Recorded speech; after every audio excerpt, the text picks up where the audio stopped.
So I'm sitting here with my man, Dorian Missick, talented actor, talented father, and talented DJ, which is why you're here, of course. DJ Tailwind Turner. How are you, man? Man, I'm chilling. Good. Yeah. Good to see you, Good brother. to see you, man. Nice to see you. I haven't seen you in a minute, but we always see each other when we're out and about, and I've seen you play at Utopia and a whole bunch of other places. What else are you working on DJ-wise at the moment? I'm right now. I'm just in the gigging stage. Okay. Yeah, I don't have anything. I'm not building an event. Yeah, so it's just we got Solnick that we, is the festival that we do every year. Yes. Myself and the guys from Extra Mile Sauce. And Yeah. Probably bounce out to New York in a couple of weeks and do Soul in the Horn. Okay. Over there with Natasha Diggs and that. Nice. But I'm just gigging, doing Utopia. A couple of weeks with Dion Cole. Yes, that kind of thing. That's yeah. Hey, listen, those are some really good DJs. Yeah. I pick my shots now. Yeah. You know what I'm saying? You know how it is when you've been doing it for so long. You don't want to just be partying every week. Yes. Let me do the stuff that's going to bring me the most joy. So that's the space I'm in right now. I love it. Talking of joy, it leads me into one of my first questions. We've been DJing for a while now, especially I would say we are semi OGs. There's people above us who are but we're so. Can you think of a time when you were just in that perfect bliss that brought you joy when you were DJing, where you just had everything working, almost like a euphoric moment? I would say probably, listen, anytime you do a party and there's that moment and that moment in the night when it's this whole thing is just working so smooth. This is beautiful. Everybody's having a good time. Yeah. The women are enjoying themselves and the men are enjoying. Everybody's just having a good time. Yeah. So there's always that feeling. And as a kid growing up, I always used to pretend DJ, in my room, anytime. Yeah. But I would play records in my room and pretend like I'm playing for a big crowd, but it's just me in my living room or my bedroom.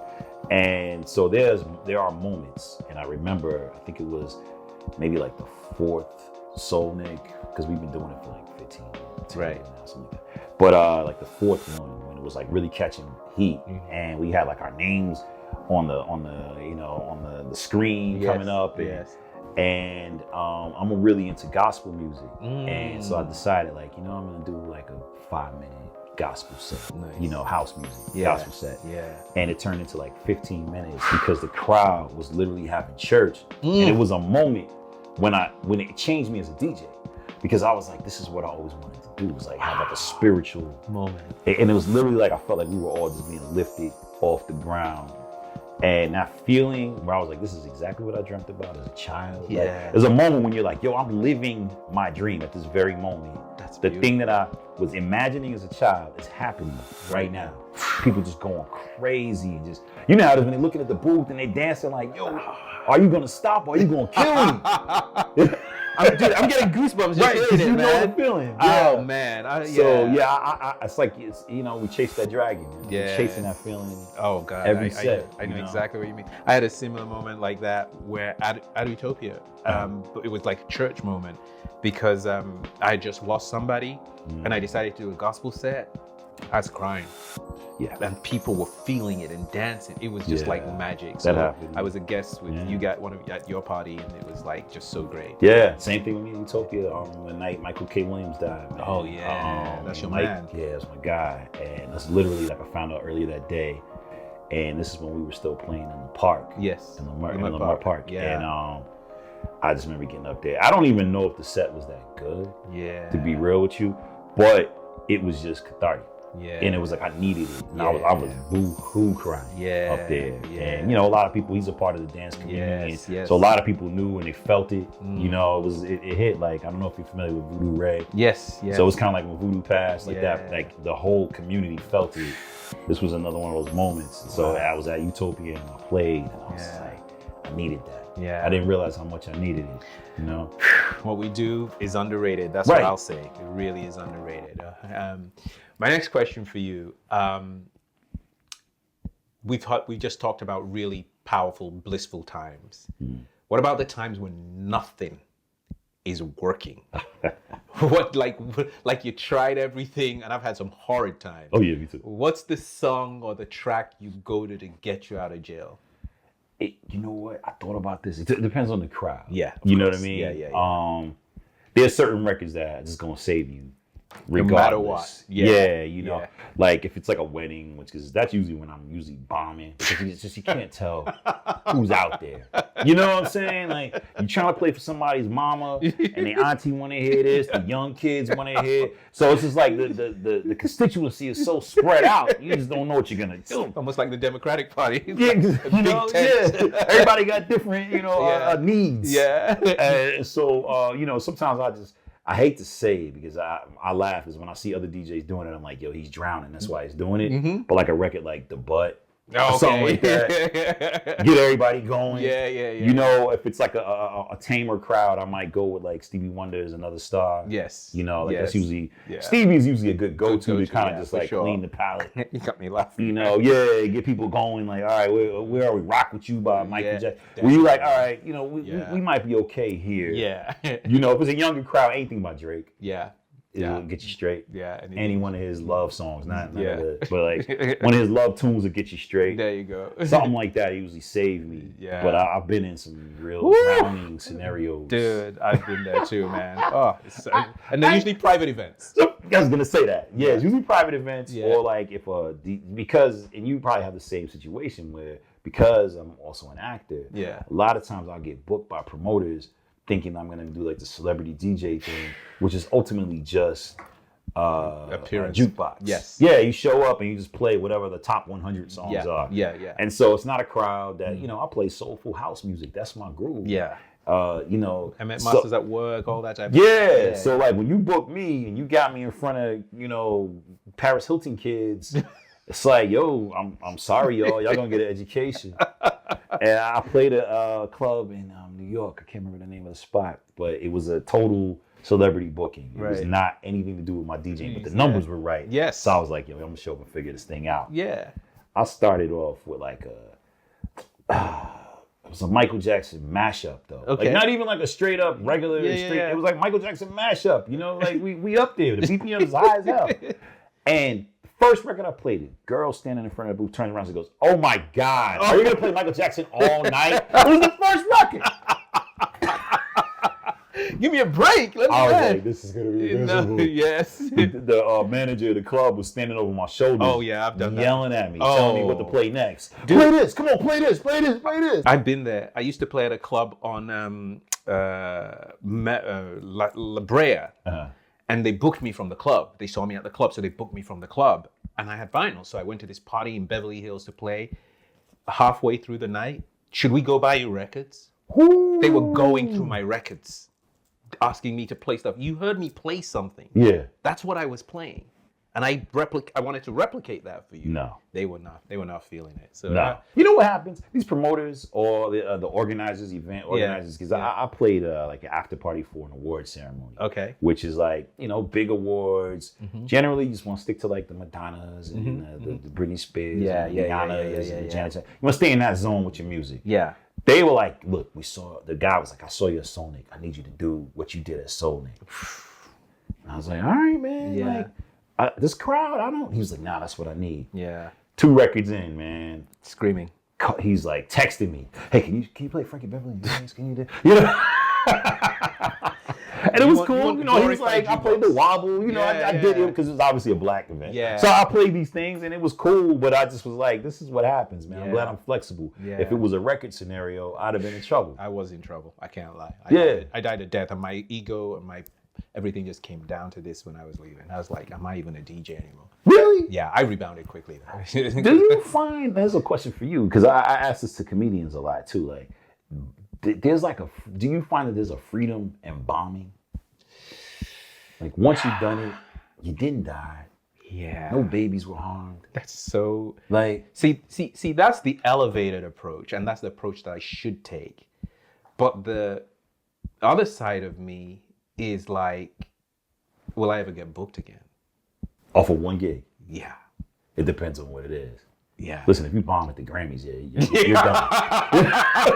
Yeah, kiss the baby. Yeah, find another job. Yeah, they flew me to Miami. They put me up at the one hotel. Yeah. It was during Art Basel. Oh, and you dropped the ball. Oh, it's horrible. Did you ever go back? No. That about tracks. Yeah.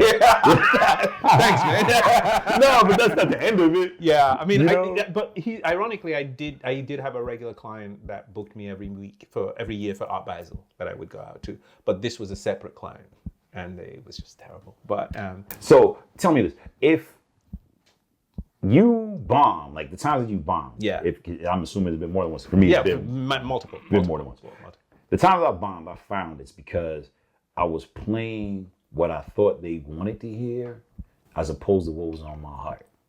Right? Absolutely, I wasn't being authentic. Right. Yeah. So, but listen, I bomb playing from my heart too. Yes. But something about bombing from my heart, I don't care about. Yeah, I could walk out of there like, yo, man, I live and die on my own decisions. Yeah. See, this is the key. That's a really great distinction, because for me, whenever I've bombed, it's been because I've been trying to please them. Right.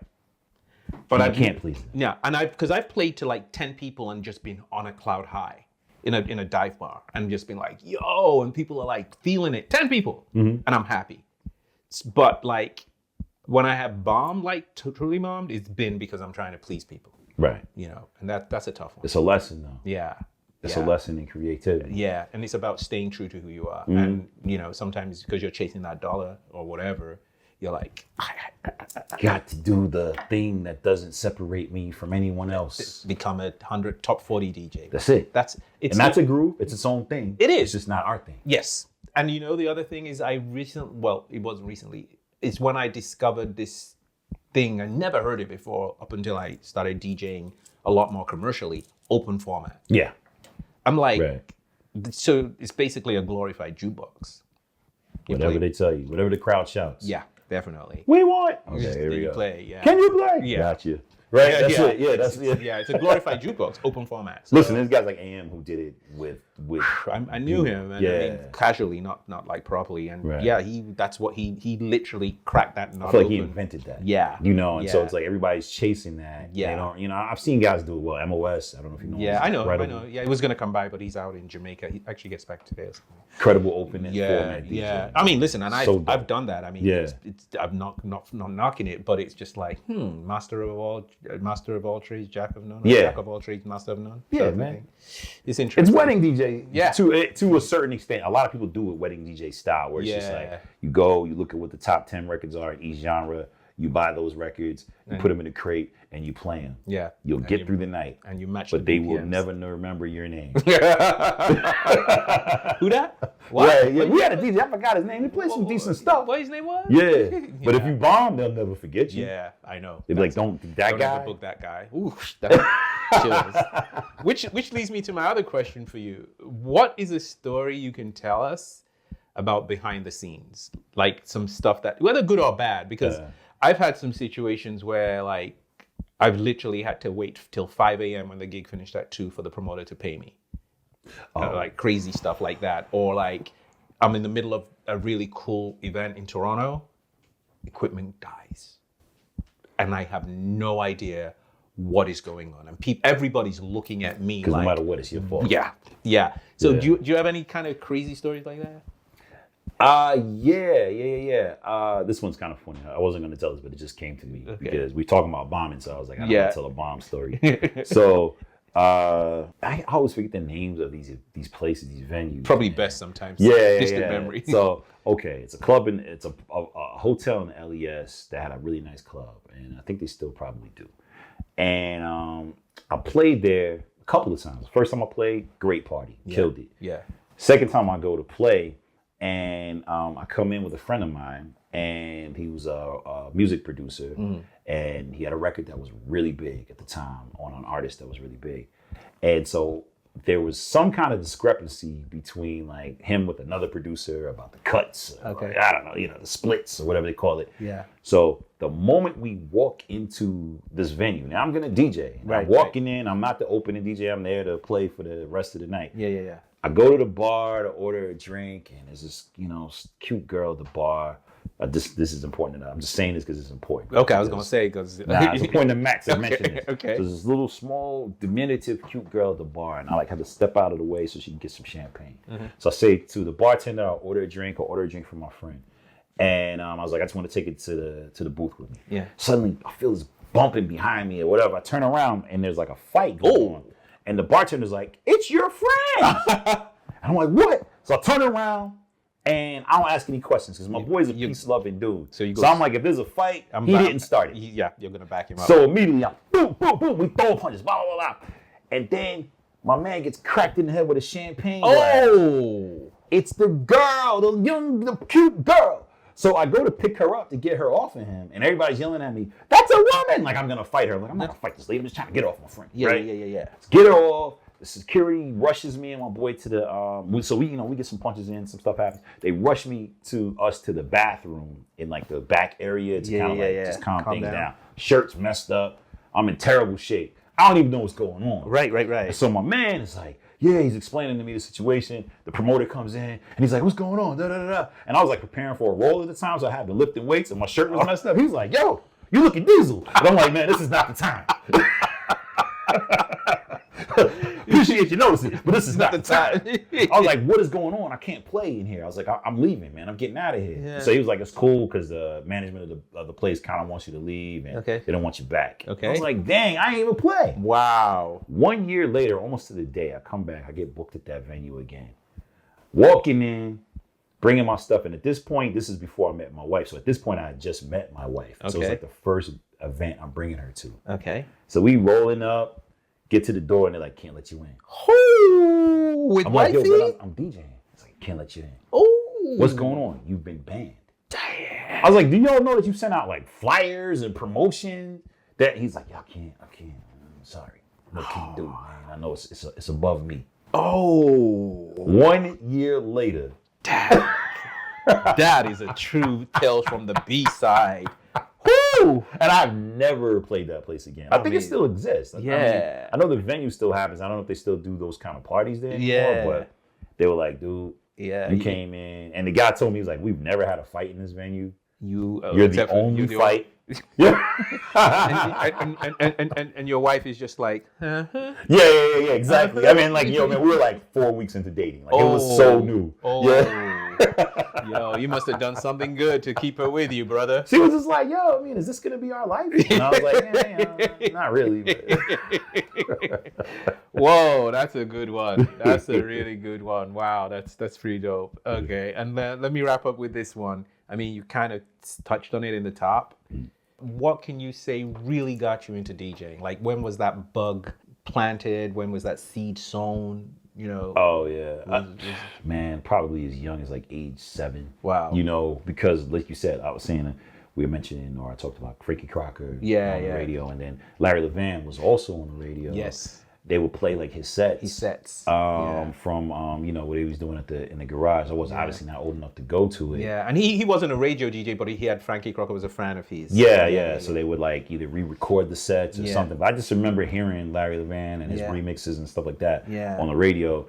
And so when I was a kid, I had turntables that I inherited from my uncle who was a DJ. Nice. But like like a party DJ, block parties and stuff. A combination of that. Standing in my room, listening to the radio, trying to do the things that I heard on the radio, pretending that I'm playing for a crowd when it's just me with my music down really low, so I get in trouble.